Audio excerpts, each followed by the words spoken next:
Hello everybody, Coach Arthur from Integrity Self-Defense here, and right now I've got a video for you about gradings. So if you have questions about gradings, if you're wondering how our grading system works, feel free to watch. Hopefully this answers all of your questions, but if not, feel free to message me, ask me questions about it. Alright, so first we have the title screen, and this shows all of the different grade icons. So we have orange for practitioner, blue for graduate, and black for expert. And in each of these categories, there is 1, 2, 3, 4, and 5. So practitioner 1, practitioner 2, up to 5, G1 of 5, E1 of 5. Each of these has its own syllabus with a set of problems, techniques, issues that you have to solve. And right now, these have workbooks for them as well, which helps you work through that syllabus and prepare for the grading. More videos, more information about the workbooks in separate videos. I'll link them in the description. Now, moving on. Let's look at our overarching goal in integrity self-defense and in our training, because that'll help you contextualize the gradings and understand why we're doing them, how we're doing them, and how you can get the most out of them. So our overarching goal, we have 2 of them in integrity self-defense. The first one is to move you up the self-defense pyramid. If you don't know what that means, then please check out the blog post that I authored. Try to make it funny and an enjoyable read called The Pyramids and the Pillars. And that's about the self-defense pyramid and that entire concept. But the gist of it is we have a pyramid representing all the problems self-defense wise you could face or fighting third-party protection. And the idea is at the bottom, it's wider. So we have more common problems that are easier to solve. And then as we go up the pyramids, the problems get harder. The problems get harder, but less and less common. And at the top, you have like the most ridiculous scenarios you can think of that are almost impossible to solve. But they're extremely unlikely. So we want to give you the skills to successfully deal with any self-defense situation you could encounter. So we want to get you to the top of the pyramid. We also want to get you skilled and able enough that you can deal with any situation you're likely to encounter. Meaning one of our first and most important goals is to get you high enough up the pyramid that you can deal with all the stuff you're likely to face. So, people being angry at you, unarmed attacks, knife stabs, things like this. And then we can start to work on the less likely situations like gun threats and all that. In Australia, it's not very common, as a matter of continuing to improve your skills. Now, the second overarching goal that we have is to answer the questions in the back of your mind. We want to help you answer the what ifs with, I know I can handle it, but in a truthful, genuine way. Now, the what ifs are the scenarios, the images, the scenes you have in your mind of, what if somebody pulled out a knife and started stabbing me? What if there was a huge dude, like massive guy who was yelling in my face? What would I do? What if 5 people decided to ambush me in an alleyway? Whatever it is, everybody's got their own versions of these based upon who they are and their experiences. But these are your fears. We want to help you tackle and conquer your self-defense fears, but in a way that is truthful and genuine. So rather than having like a false sense of confidence, we want you to answer these what ifs with, yeah, I actually know I can handle these because I've done them in training, I've been tested on them, I've done them in gradings, in realistic situations, I know I can deal with this. Rather than, I hope I can deal with this, or I want to believe I can deal with this, but I'm not sure. Keeping these 2 overarching goals in mind by gradings. You can see this is a visual representation of what it's like to be in a grading. This is because of the arena. It says from Gladiator, "Are you not entertained?" A little funny picture I put there. But anyway, we have 3 reasons why we are doing the gradings. And the first one is certification. This is for you to test and prove to us, but also mostly to yourself, that you can deal with the problems in realistic situations. And this is the meaning of the grade. In other words, the patch that you get from the grading, the certificate can't fight for you, can't really help you. I mean, you can pull it off and throw it at somebody's eyes if you need to, if you're wearing it. But what it represents is what's important. And the only proper, logical meaning we can give to a grade, like P1 or P2 or P3, is that you can deal with all of the problems in that syllabus in realistic conditions, as real as possible as we can make it while still being safe. Now, we cover each grade twice, so you get to test and prove all of the topics twice to help it sink in. So if you're doing a P3 grade, you will do P2 and P3 on the technical side of things. And that way you have to prep for each technique twice, you have to think about each problem twice, you have to nail down everything twice, so everything is double nailed, double good. And lastly, on certification, we want you to know that you can deal with these problems and feel confident. So when you certify on something, when you've tested it, when you've been tested on it, that's when you can actually feel confident. Yeah, I can do this. I did this in a pretty difficult, realistic situation in a grading. It's pretty close to real life. Yeah, I can handle myself on the street for this problem. Now, the second reason why we do gradings is the idea of the event. We want to have an event, ordeal in a way that you can go through, something like Tough Mudder, Spartan Race, where you can go through something and come out the other side, changed, grown, and with a good reference experience. So having an event like this creates a sense of going through an ordeal and earning your grade. Now, this is not about ego, not about like, oh yeah, my grading was tough, I earned it. When you feel like you've gone through an ordeal and you've earned your grade, it wasn't just given to you. It wasn't just like an automatic pass, or you passed because I like you as a coach, I like you as a student, then you feel like it's legitimate and you actually have those skills, and it builds that real confidence that we're talking about. You know that the grade is backed by skills. Going through the event, we have simulations which give you reference experiences as well. So we make the simulations based upon what we know, or what I know about you and your life, your work, what you like to do for leisure, your habits, you go for walks at night, things like this, right? And the idea here is we're giving you simulations that are likely to happen to you, situations that are likely to happen to you in real life. So if you get into a situation, you've done something that's like it. Or if you get into a situation that's not something you've done, you've got other reference experiences where you de-escalated something, dealt with an angry person, dealt with an ambushing kind of attacker. And that helps you, again, be confident in different situations in life because you've got experiences you can draw upon that'll help you make decisions easier, faster, and better. And then the other element of the event is that the whole process gives you a reference experience. You're like, man, that was a tough grading, but I did it. I was afraid at first. I was afraid of failing. I was afraid I wouldn't make it through, but actually I made it. And that helps you build confidence because you can look back on the grading and be like, you know what, if I did that, I can do this next thing, whether that's work, whether that's your relationships, whether that's more training. Now, the last reason why we do gradings is the arena. And that's the whole, oh, you're not entertained thing. The idea with the arena is that we have a pretty relaxed vibe when we are training, relaxed atmosphere. We have people coming in for different reasons. Some people are coming in just for fitness. Others are coming in because they want to do something fun and their work life has gotten boring. And others are coming in to master self-defense. And you'll know if you come to training, I'm pretty relaxed. I make a lot of jokes. It's a relaxed environment. But for the people that want to get a bit more serious about it, the arena, the grading, is like an arena that gives you a place to push yourself and see how good you can get, to really test yourself and really like take it seriously and see, how good can I make myself at these self-defense skills? So it's a space for people who want to take it seriously to get serious. So if you're like, yeah, the next 3 months are going to be pretty quiet at work, I want to take self-defense seriously and like really push myself and see how far I can get. It gives you that environment, that arena to do it. It also gives you a high pressure environment to learn the mental skills that you need to grow and thrive in. Things like dealing with fear of failure, dealing with, high pressure situations, having to think on your feet, having kind of no safety net in terms of like the simulations. You can't just redo it on the spot. For example, that gives you that high pressure environment that'll teach you how to build resilience. Moving on, we've had why gradings. Now we have how gradings. How do the gradings work? So the two-stage process is what we have. There is a technical check, which is a prerequisite. It's a requirement to do the grading. This happens before the grading. This ensures that you have the skills to deal with anything in your grade with a realistic attack. The idea here is you'll get some simulations in your grading and maybe you'll get attacked, maybe not if you de-escalate. If you do get attacked, probably it'll be 1 or 2 attacks. It'd be like a choke, maybe a returning attacker or something because you would have attacked and counterattacked the other person.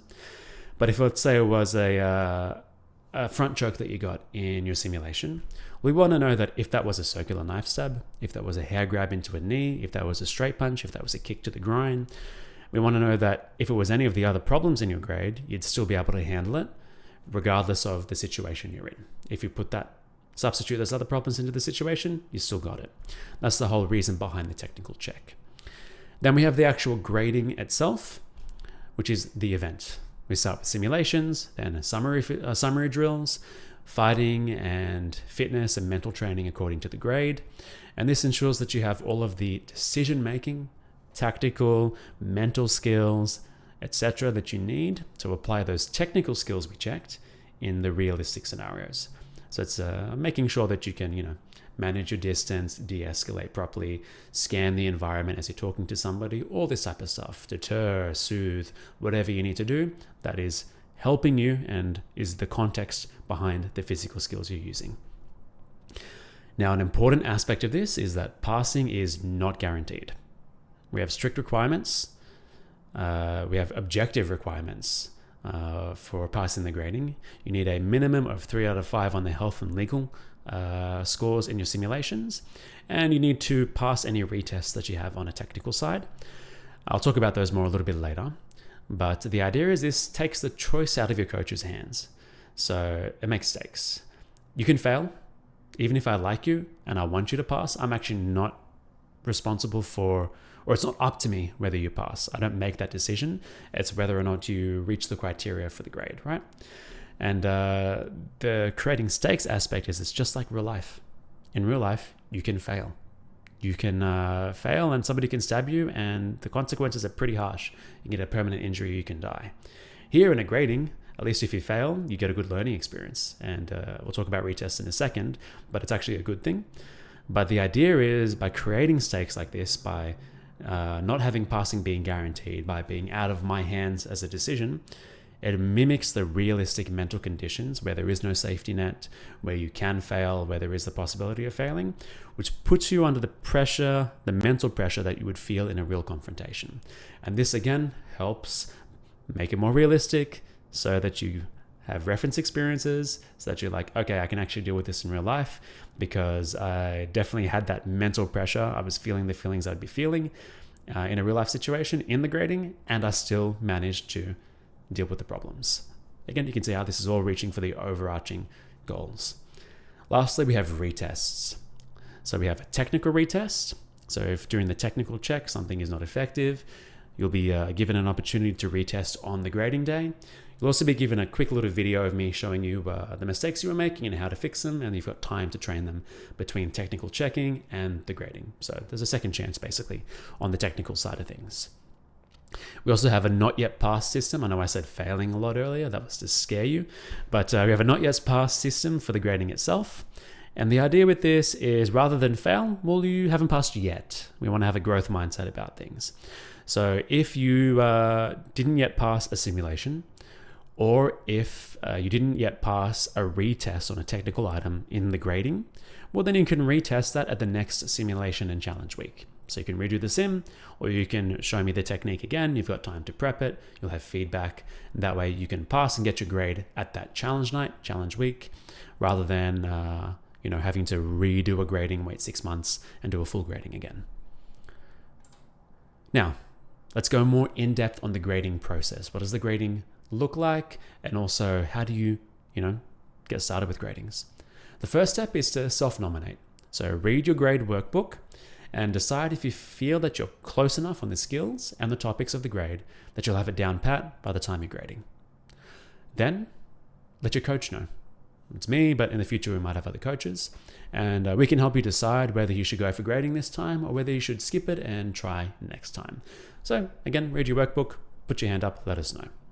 Step number 2, complete the technical check. The workbook has a list of items that are literally the technical check. It's the same document we're using to test you.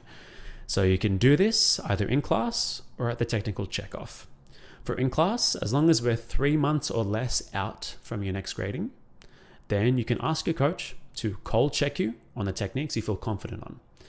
Cold check means you can't have done it that night.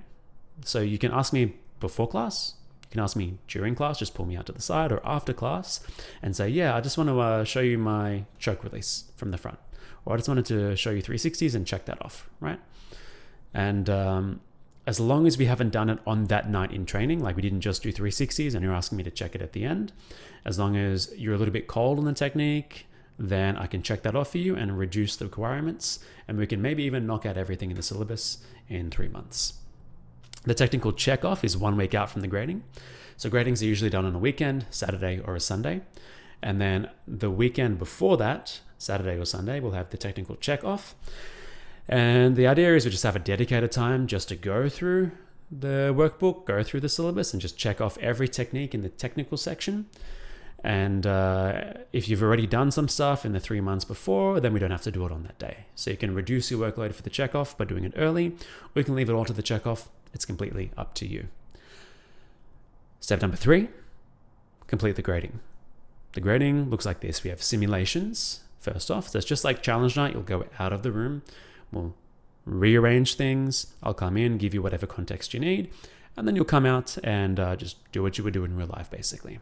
But the difference is you have scoring on outcomes and performance. So for the simulations in grading, we have health, score out of 5, legality out of 5, earliness out of 5, technical out of 5, and tactical out of 5. I'll quickly describe what these are. Health is your own health after the situation. 5 out of 5, not injured. 4 out of 5, minor injuries. 3 out of 5, moderate injuries that would take a few months to heal. 2 out of 5, permanent injuries, colostomy bag, paralyzed, brain damage, something like this. That's a fail. You won't pass the situation if you get 2 out of 5. 1 out of 5, dead. Legality, 5 out of 5, don't even have to speak to any police whatsoever. 4 out of 5, have to speak to the cops but not going to court. 3 out of 5, going to court but high chance of winning, just a quick procedure in the local court with the magistrate. 2 out of 5, going to court but lengthy proceedings, not a high chance of passing, and potential jail time as well. 1 out of 5, you're in prison. 2 out of 5 or less, and you'll fail the simulation. You'll not yet pass the simulation, I should use that word. So for health and legality, you need at least a 3 out of 5, which is moderate injuries but nothing permanent, and nothing too involved in a court process. At most, just a local kind of quick court process, and then a high chance of succeeding, and that's it. Doesn't go any further. Earliness. How early did you act? Did you wait to the last second, or did you see the problem as it was developing and start acting faster, earlier? Technical, if you had to use some kind of technique, whether that was verbal or that was physical, how well did you execute that? How efficient and effective was it? Tactical, how good were your tactics? Was your positioning good? Was your distance management good? Did you use common objects? Stuff like that. Okay, those are the simulations. After the simulations, we have technical retests. So anything from the technical check that needed retesting, we'll do those.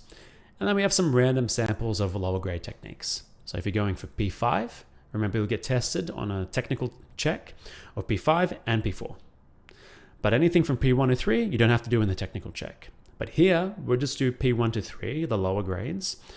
Just a random sample of like 10 random techniques pulled out from the lower grades. And the idea is this makes sure that you can still do those techniques without us having to go through the time to test everything one by one for the lower grades that you're not doing the technical check on. After this, we'll do some summary drills.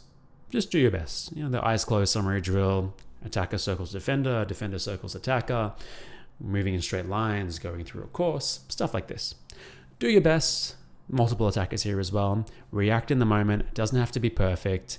It's not the simulations. If you make a mistake, if you get stabbed in one of these summaries, doesn't mean you're going to fail your grading. Just do your best in the moment. Be present to your best of your ability. Just act. Then we have fighting according to the grade workbook. And then we have fitness and mentality according to the grade workbook as well. Now, if your grade workbook says 15 push-ups and you can't smash out 15 perfect, amazing push-ups without taking a little break in the middle, doesn't matter. You're not going to fail on not being able to do them perfectly or like without little breaks in the middle. But it's about the mentality. We want you not to give up.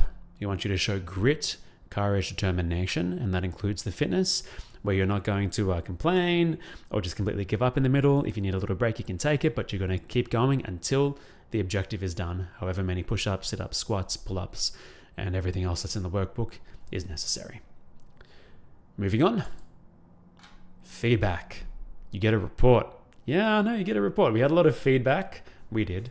When we were with our previous organization, and our students would go to other schools, and there'd be like 10 or 12 instructors writing notes, and these notes would just go into a filing cabinet and nobody ever saw them, and the students never got feedback.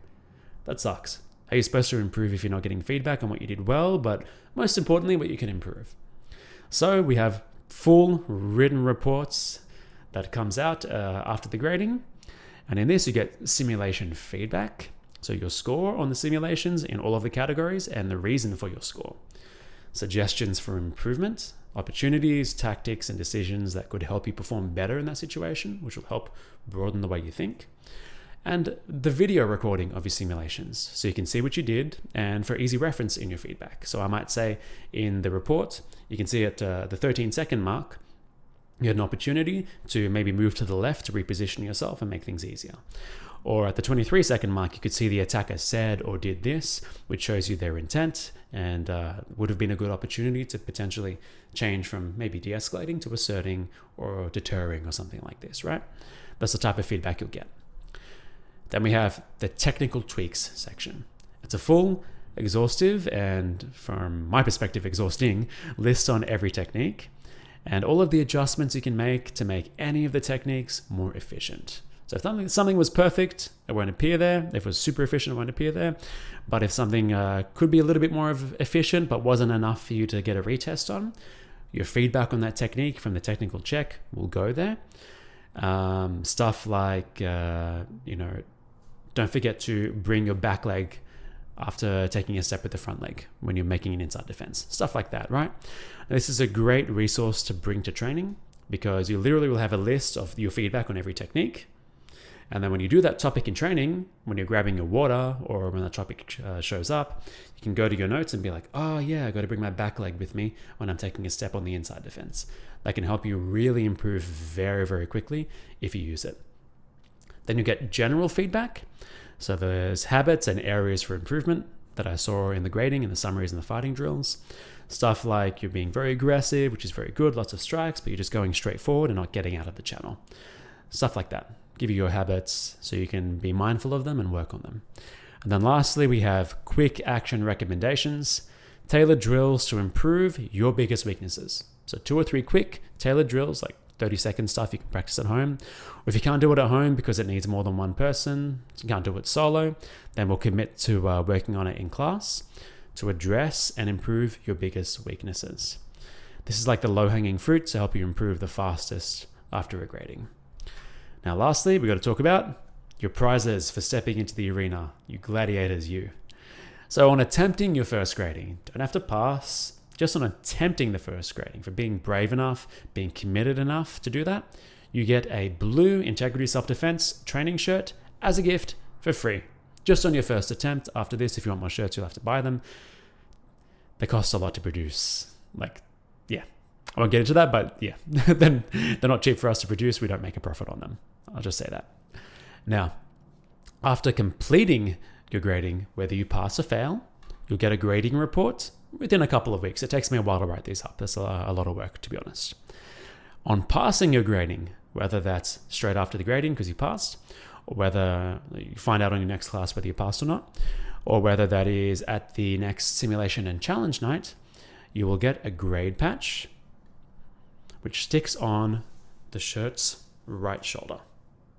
And you'll also get a grade certificate, which certifies that you passed that grading with a unique diploma number and with my signature, so it is autographed already. You get a free autograph. It's pretty cool, right? Okay. I think that basically covers everything you need to know about gradings. If there's any other questions you have, ask me, as always. Looking forward to seeing you back in class, and if you're doing the grading, good on you. It's a really good thing to put yourself through. It's a really good avenue for growth. We'll just put it that way. It helps you grow a lot as a person, in addition to in your self-defense skills. Okay, catch you in the next one. Enjoy. Go safe.